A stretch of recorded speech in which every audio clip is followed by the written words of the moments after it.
para este estudo maravilhoso que é a oração eficaz. Oração eficaz.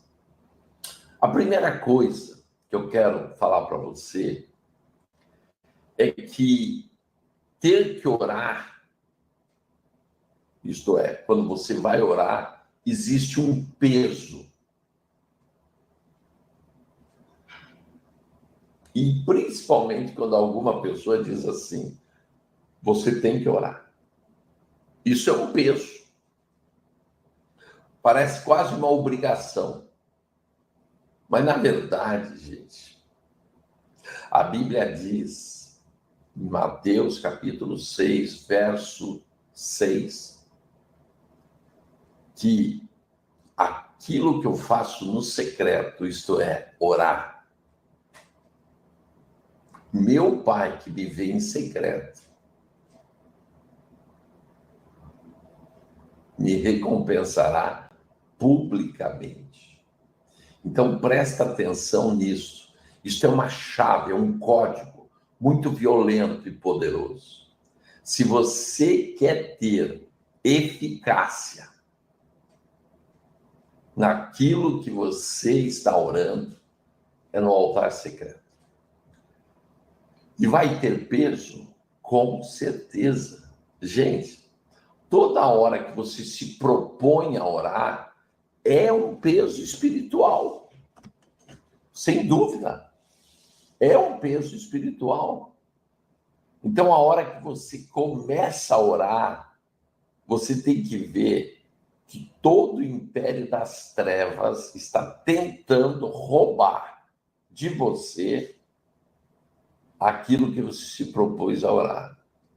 E a primeira ação que as trevas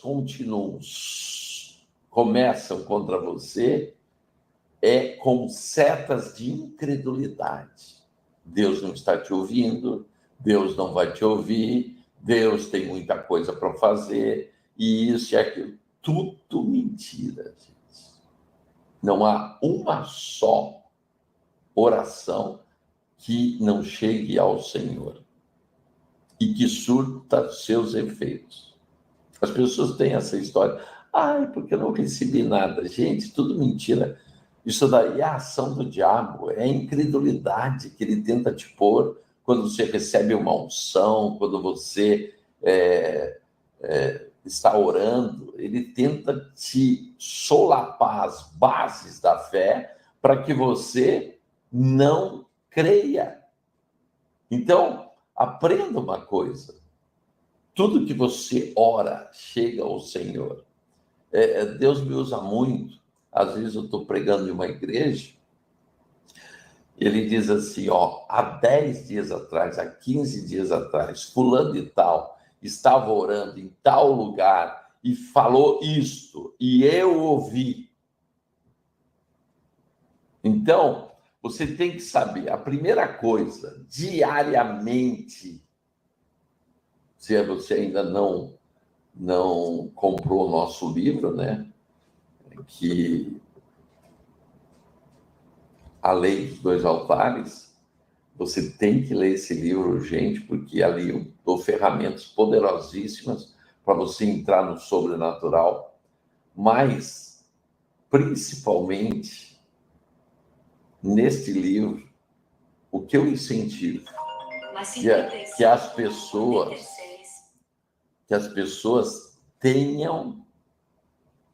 Alguém tentou ligar para mim. Pessoal, não liga para mim. Eu estou transmitindo pelo celular. Se você liga para mim, você me tira do ar. Então, por favor, não liguem pelo meu celular. Porque o pessoal acha que eu ponho o WhatsApp aí, que não é o meu telefone. É o meu telefone, gente. Quando você me manda uma mensagem, qualquer coisa, está falando direto comigo.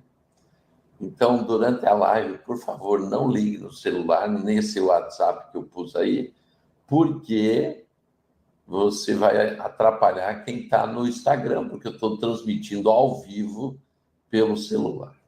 Bom, mas continuando. Pessoal, Se você não leu o meu livro, leia urgente, A Lei dos Dois Altares. Como que você pode pedir? Manda um WhatsApp para mim, eu te mando o link, e daí te mando pelo correio. Então, você tem que saber que oração é peso. Oração não é refrigério. Oração não é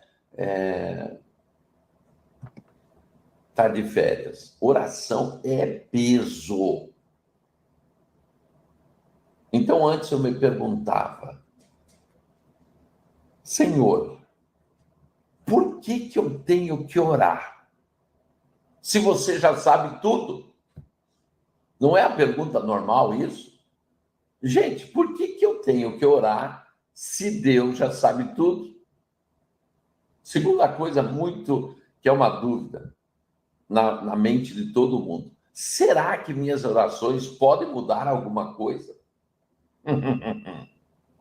E a terceira dúvida, que quase sempre está nas pessoas. Será que a vontade de Deus pode ser frustrada de alguma forma?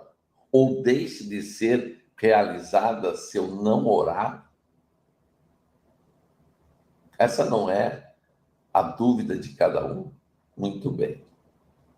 Então, eu vou te contar uma história.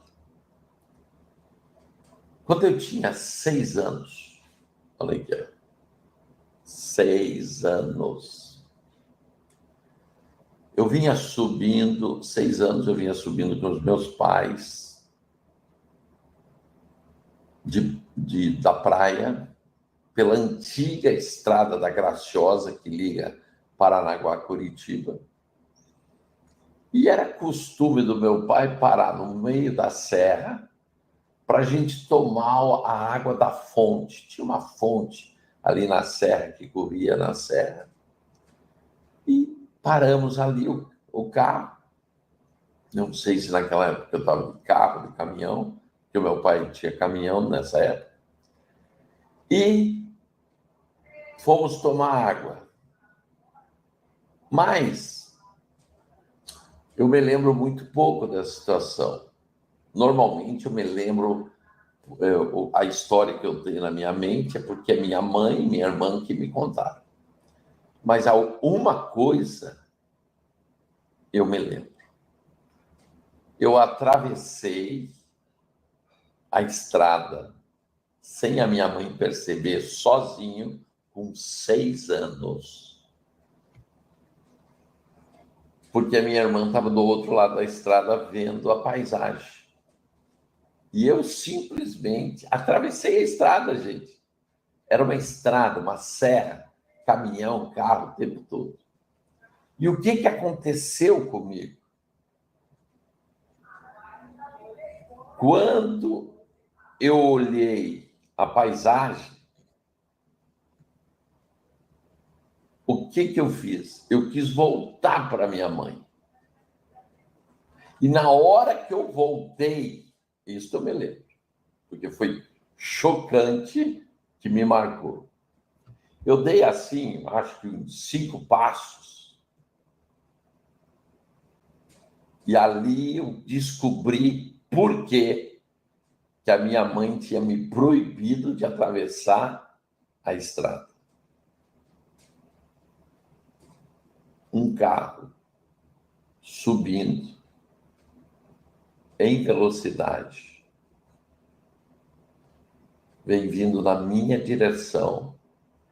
Eu tropecei, caí, e o pneu do carro ficou esta distância da minha cabeça.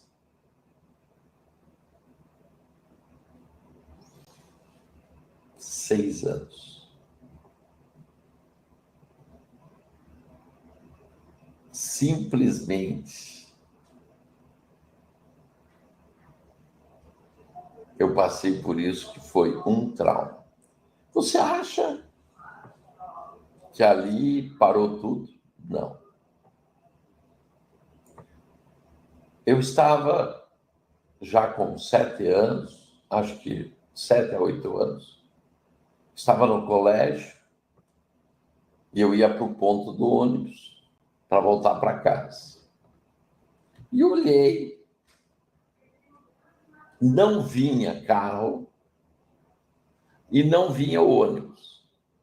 E olhei para o outro lado, o carrinho de pipoca. O que eu faço?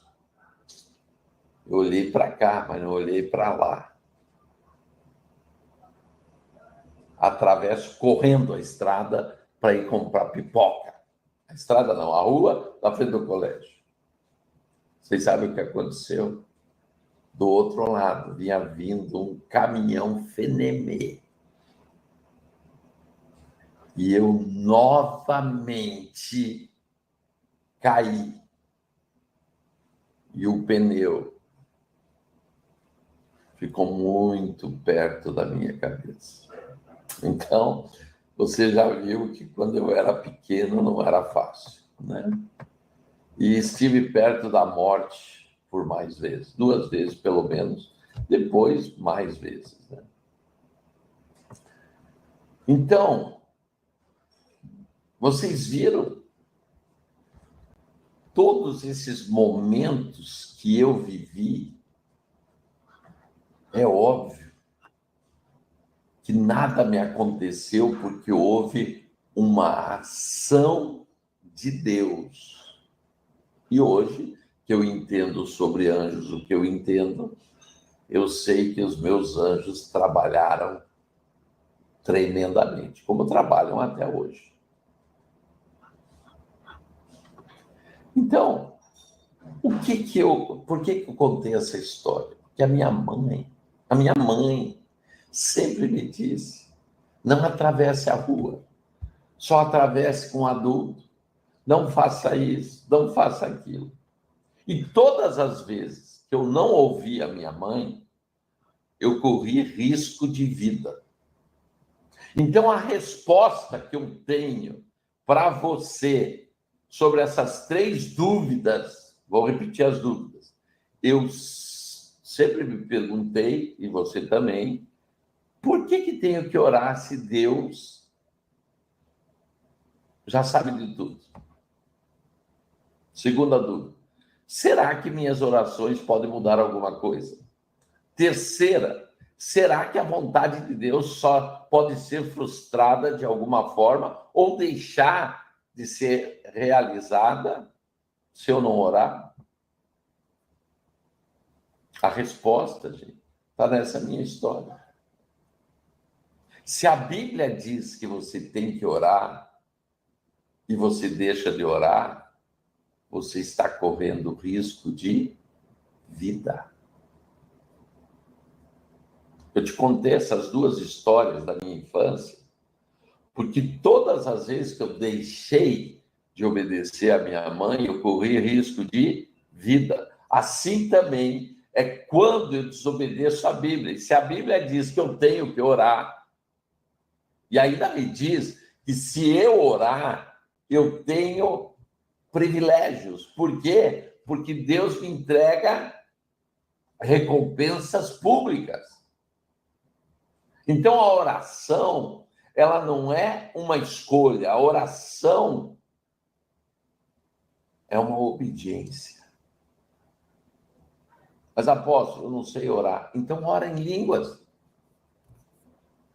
Eu sei que você, em português, você não consegue orar 5 minutos. Mas, então, ora em línguas. Sim, eu posso te falar que a oração em línguas ela é poderosa. Por quê? Porque, como diz em Judas 20, versículo 20, ela edifica a nossa fé. Esse é o grande segredo do meu ministério. Esse é o grande segredo da minha vida.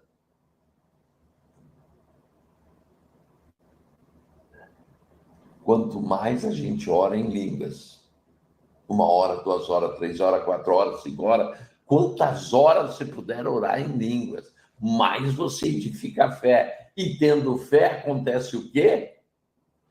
Tudo fica eficaz. Porque a oração eficaz não é apenas a oração que sai da tua boca, é o quanto você crê na oração que você faz.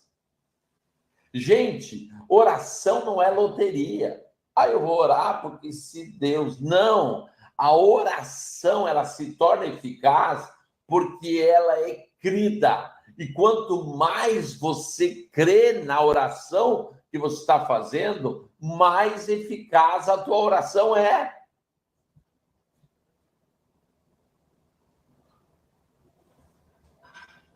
Sabe o que eu... Um dos motivos que eu vim de Palmas para Lucena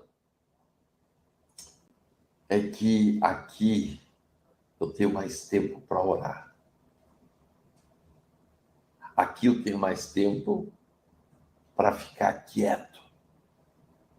E isso é importante. Por isso que a Bíblia diz: aquietai-vos. Esse é um dos segredos tremendos para você ter uma oração eficaz. Aquietai-vos. Muito bem.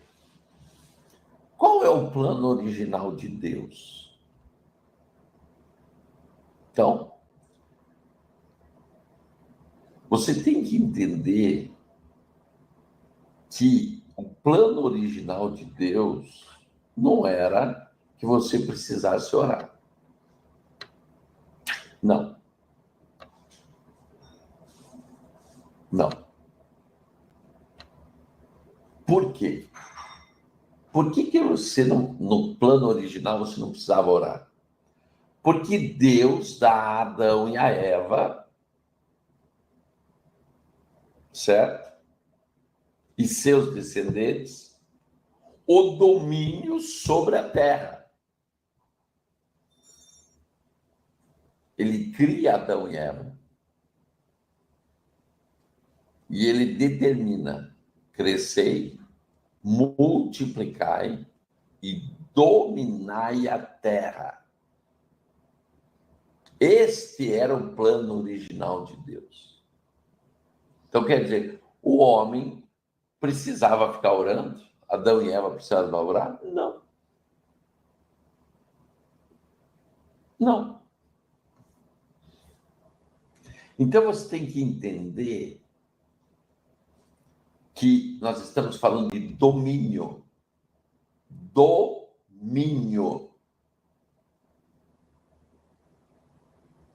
Sendo assim, domínio, no hebraico, é representado pela palavra machal. Machal. E você pode ver muito bem em Salmos 3:8 essa palavra, machal. Então, o domínio, ele indica que Adão era o gerente, era o mordomo, era o mediador, ele era o intermediário, na verdade, o representante de Deus na terra. Tanto é que o Salmo 115, verso 16, colabora para isso, isto é, confirma. Eu quero abrir com você, vamos lá. Salmo 115, 16. Salmo 115, 16. Vamos abrir, eu estou abrindo junto com você, para te dar tempo. Salmo 115, 16. Diz assim: os céus são os céus do Senhor, mas a terra a deu aos filhos dos homens. Gente, destaca na tua Bíblia, destaca esse versículo. Sabe por quê? Porque, infelizmente, os crentes não creem nisto daqui, que a terra foi entregue ao homem. E quem tem domínio sobre a terra? O homem. E hoje, quem tem domínio sobre a terra? Os filhos de Deus. Agora você começou a ver por que a tua oração pode ser eficaz? Porque a partir da hora que você entra na descendência de Deus, isto é, não pela descendência do primeiro Adão, mas pela descendência do segundo Adão, nascendo de novo, a você novamente foi entregue o quê? O domínio da terra. Por isso que a tua oração passa a ter eficácia. Compreenderam? Então, a nossa oração não é a oração da repetição, é a oração de quem determina, porque quem é o representante de Deus na terra? Os nascidos de novo. Era Adão. Adão cai. Jesus vem, nos dá a possibilidade da salvação, nós somos salvos. E o que acontece? Simples. Agora nós temos novamente o domínio, o governo. Então a tua oração muda totalmente, porque uma coisa é o domínio estar na mão de alguém, e outra coisa é você ter o domínio. Então, esta palavra, machal, que significa domínio, que está confirmado em Salmo 115:16, Deus te entregou o domínio da terra. Então, quem que é o gerente? Você. Quem que é o mediador? Você. Quem é o mordomo? Você, é claro. Isto você só adquiriu pela autoridade da cruz. Isto só voltou para você por causa do sangue derramado por Jesus. E além do sangue, ainda ele te deu a autorização para que você usasse o nome dele. Que não existe outro nome dotado da maior autoridade. Gente, então o que está precisando? Você deixar de banalizar a oração e crer no que você ora. Você não está jogando da loteria. Você, na verdade, é o representante legal de Deus na Terra hoje. Autorizado por quem? Por Jesus. Significa que a tua oração é debaixo de governo. Você não ora para jogar palavras. Eu estou aqui, gente, concentrado com orações poderosas. Por quê? Porque eu aprendi que se eu tenho domínio, eu faço decretos.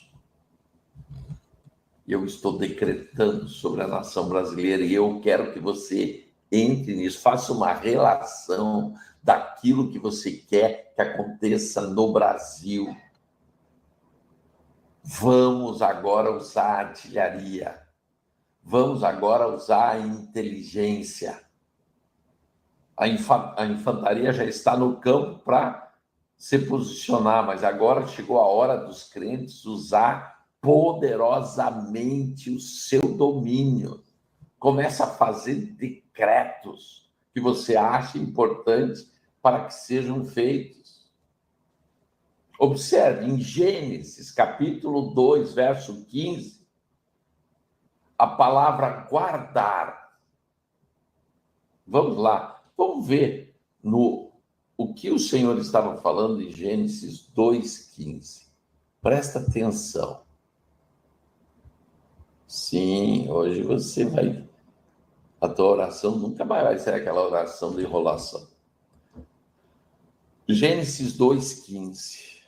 A enrolação que eu digo é aquilo ali, orar para... Vamos ver se vai acontecer. Não. Se for para orar para não acontecer, eu nem oro. Para que eu vou gastar meu tempo? Eu aprendi uma coisa, ou a minha oração é eficaz, o evangelho que eu vivo não é verdadeiro. Apóstolo, mas o senhor é radical.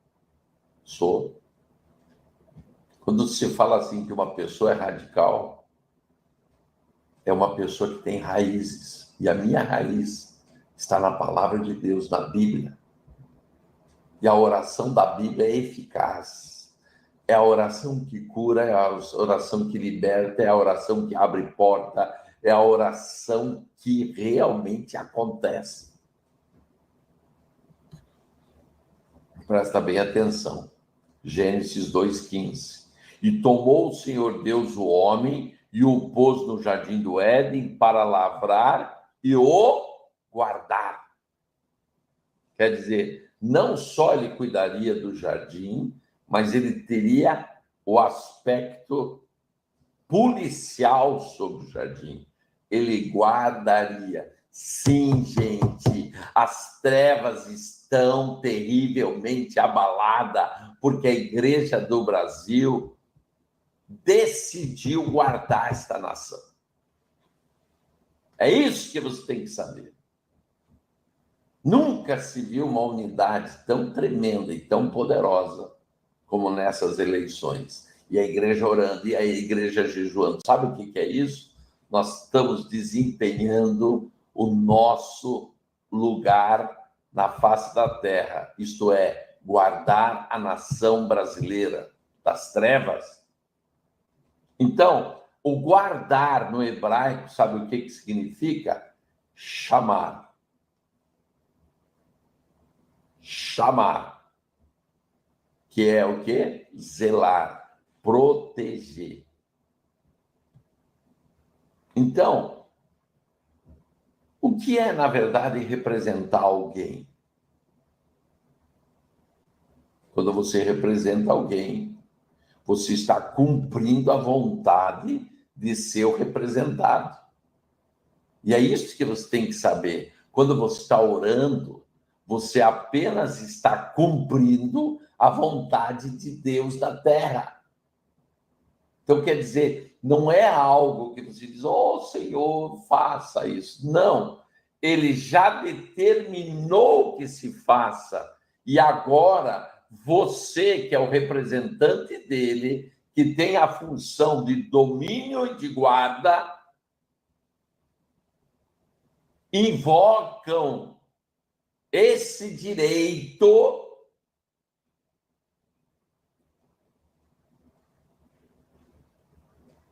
entendeu? Sobre a terra. A Iracema falou que tem 7 milhões que votaram nas trevas. Eu quero explicar para vocês que unidade não é unanimidade. Vou repetir para vocês. Unidade não é unanimidade. Jesus tinha 12 discípulos. Um o traiu. 10 desertaram. E um ficou com Jesus. Só João.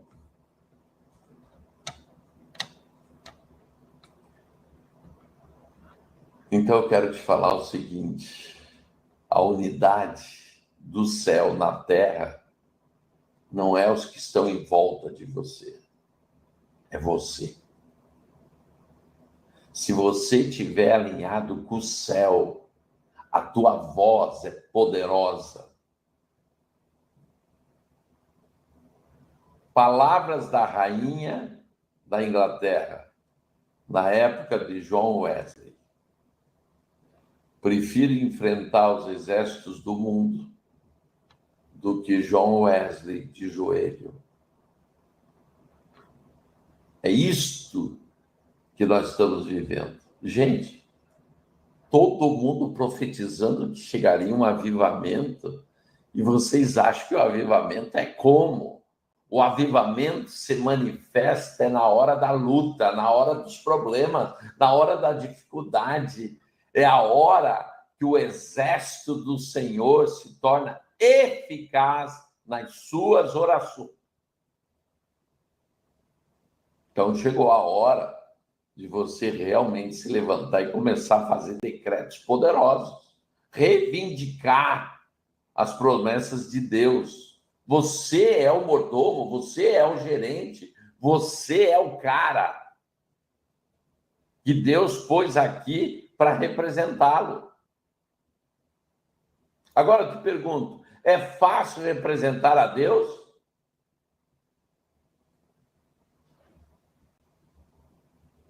Por isso, eu tenho ensinado nesses últimos 3 anos sobre anjos. Porque para representar a Deus, o Senhor te mandou os anjos acamparem em tua volta. Além dos anjos que habitam com o Senhor, que são anjos especiais que ele envia para te ajudar, existe um grupo de anjos que está aí agora, eu aqui ministrando com os meus anjos, você aí recebendo com os teus anjos. O que você não pode é ficar ignorante na questão de anjos. Por isso que estou abrindo as possibilidades de você fazer seminário de anjos para saber trabalhar com os anjos. É por esse motivo que o Senhor me preparou há 10 anos atrás para, nesse instante, eu estar ensinando para quem quer como trabalha-se com os anjos eficazmente. Então você tem que saber que Deus não só te mandou representá-lo na terra, mas ele pôs à tua disposição um exército. Gente, eu fico apaixonada com aquela passagem de Eliseu, quando os olhos se abrem do rapaz que eu ajudava, Gerisi, e o exército do Senhor. Gente, a multidão de anjos que estão com você naquilo que são tuas reivindicações são maior do que qualquer coisa. É hora de você saber que você, em Deus, no poder do sangue do nome de Jesus, é poderoso nas tuas orações. Por isso que você não pode jamais abrir mão de crer naquilo que você ora. É isso que traz a eficácia da oração. Meu Deus.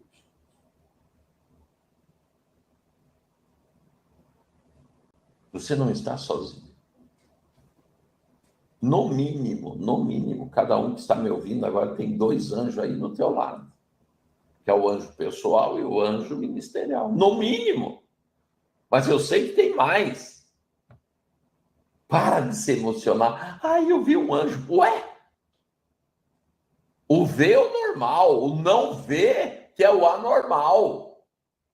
Se você não está vendo os anjos que andam com você, alguma coisa está errada. Esse é o motivo principal que você tem que fazer o seminário dos anjos. Pelo menos ver os anjos. Falar com eles.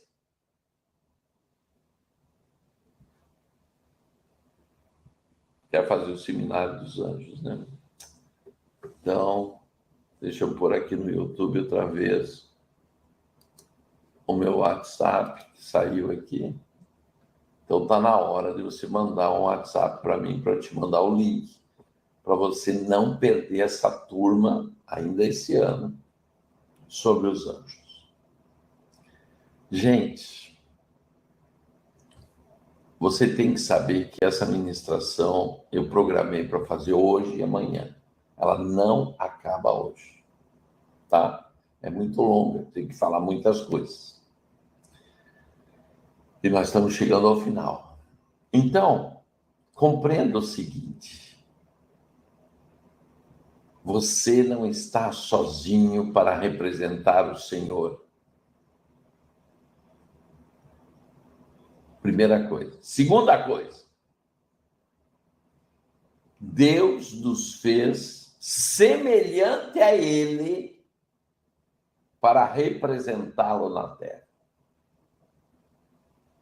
Está lá em Gênesis capítulo 1, verso 17.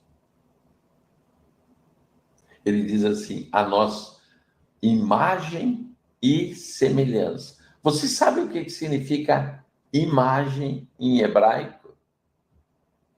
Selem. Selem. Que envolve o conceito de sombra. Significa, assim, quase uma aparição, quase um fantasma. Sabe o que é? Você é a aparição de Deus na Terra. Por isso que você é a imagem dele. Quando está escrito em Gênesis 1:17 sobre que você foi feita a imagem e semelhança de Deus, o Senhor está dizendo que você é o quê? Selem. Isto é, você é a revelação dele na Terra. Você é o fantasma dele na Terra. Você é a aparição de Deus na Terra. Meu Deus. Meu Deus. Por isto que o restante da criação não tinha problema com Adão. Por quê? Porque eles não viam Adão. Eles viam o próprio Deus. Você compreendeu?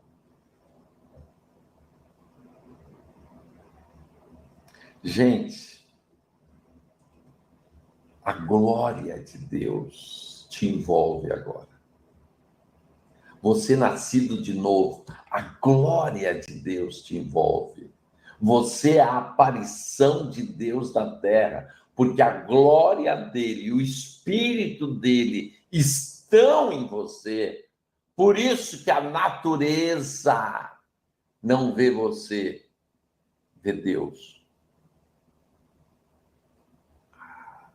Sim, eu estou te tirando desse lugar de coitadinho, de tadinho, para te pôr na responsabilidade de quem verdadeiramente você é.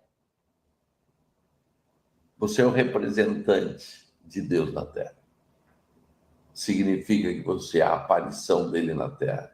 Por isso que a tua oração tem o quê? Eficácia.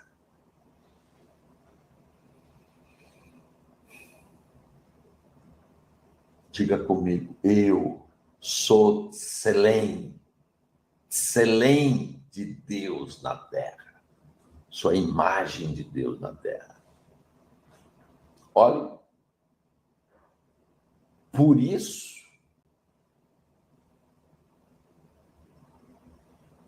que o mundo te vê diferente. E nós somos diferentes.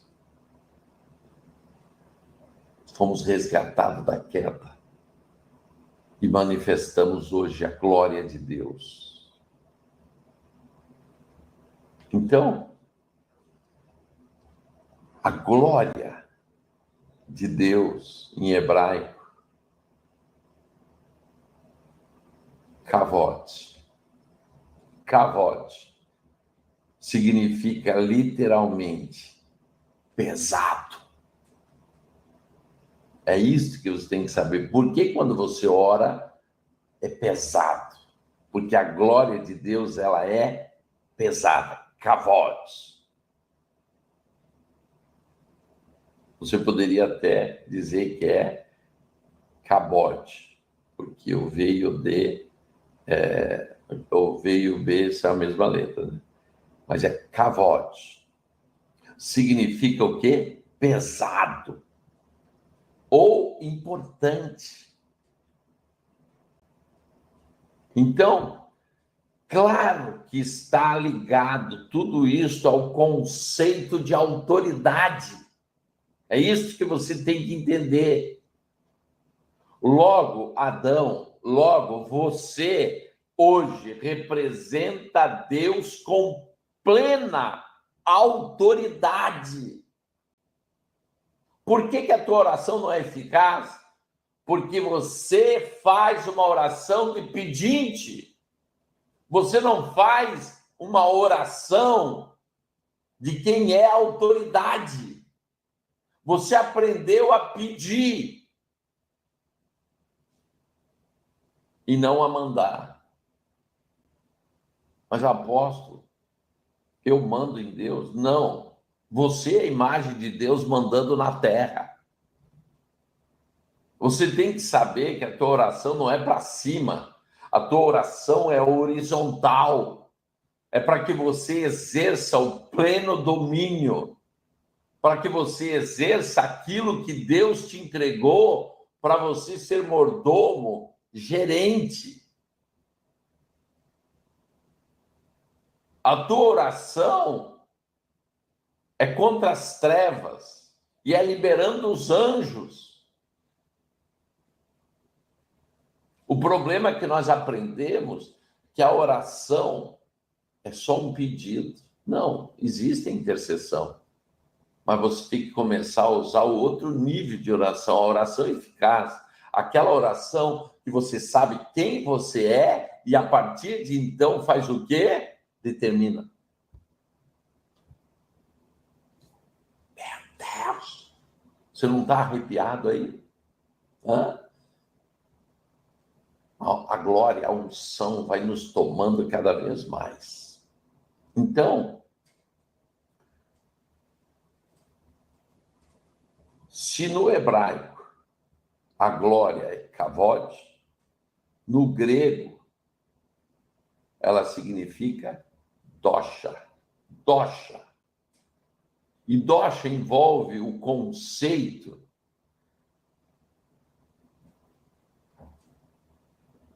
do reconhecimento. Reconhecimento do quê? Daquilo que realmente você é. Para você elucidar isso, 1 Coríntios 11:7. 1 Coríntios 11:7. 1 Coríntios 11:7. Eu estou abrindo junto com você, para depois você não dizer, não, é muito rápido. Olha aqui. 1 Coríntios 11:7. O homem, pois, não deve cobrir a cabeça, porque é a imagem e glória de Deus, mas a mulher é a glória do homem. Compreenderam? É claro que depois da cruz, essa diferença entre homem e mulher não existe. Mas o que é o homem? É imagem e glória de Deus na terra. Então, você tem que compreender algo importante. Quando Deus mandou a Abraão contar as estrelas, a interpretação nos leva a crer que Abraão não contou as estrelas de baixo para cima, mas ele foi arrebatado acima das estrelas e contou de cima para baixo. Uma coisa é você orar de baixo para cima, isto é, o pedinte. E outra coisa é você orar sabendo quem você é, a imagem e a glória de Deus na terra.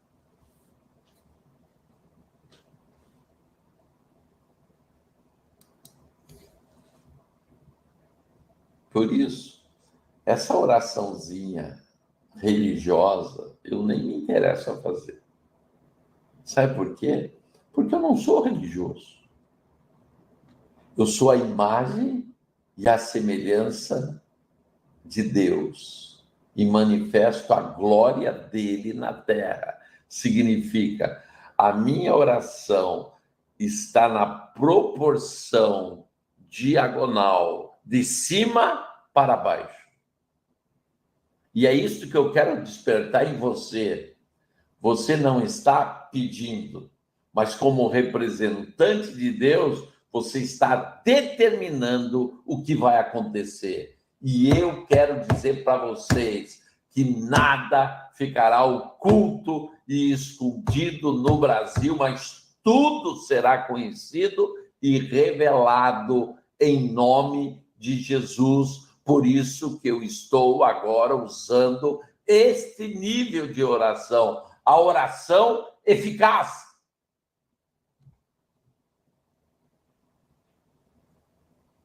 Diga comigo, eu sou Selém e Kavod de Deus na terra. Então, o que é dosha?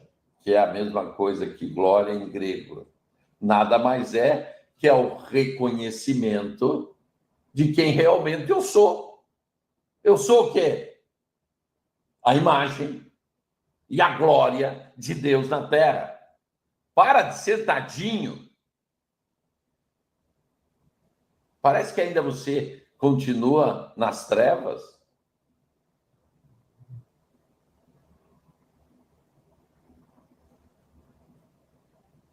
Até que Adão pecou, ele era reconhecido pelas trevas e pela natureza como representante de Deus.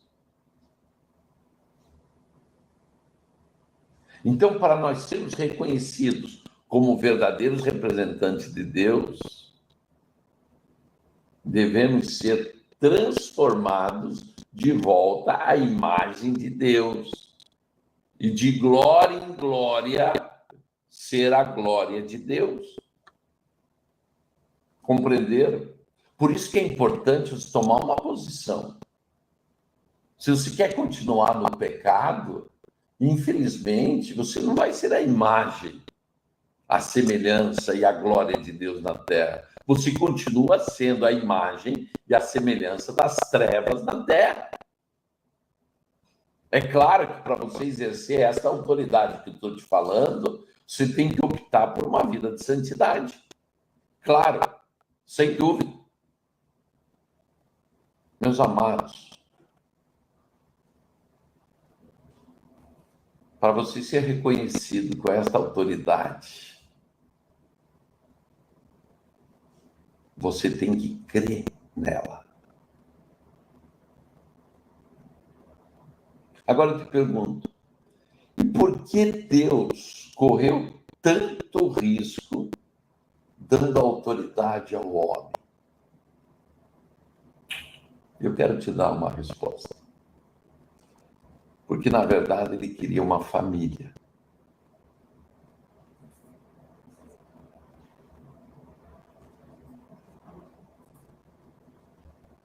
Ele estava criando uma família.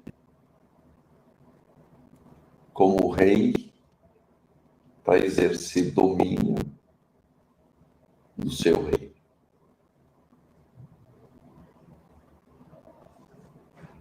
Por isso que em Lucas, capítulo 4, versos 6 e 7, Satanás oferece a Jesus aquilo que ele tinha tomado. O que ele tomou? Autoridade e glória. Mas eu quero te falar uma coisa. Sabe por que você nasceu de novo? Sabe por que o teu nome está escrito no livro da vida? Porque Deus te devolveu exatamente o quê? Autoridade e glória.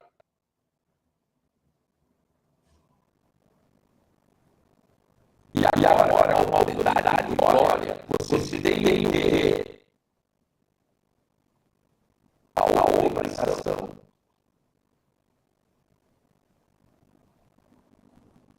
de demonstrar o que foi dito. O segundo Adão de Jesus tem conquista na cruz a autoridade, a glória e o domínio. E deu a mim e a você, a mim e a você, a incumbência de reconquistar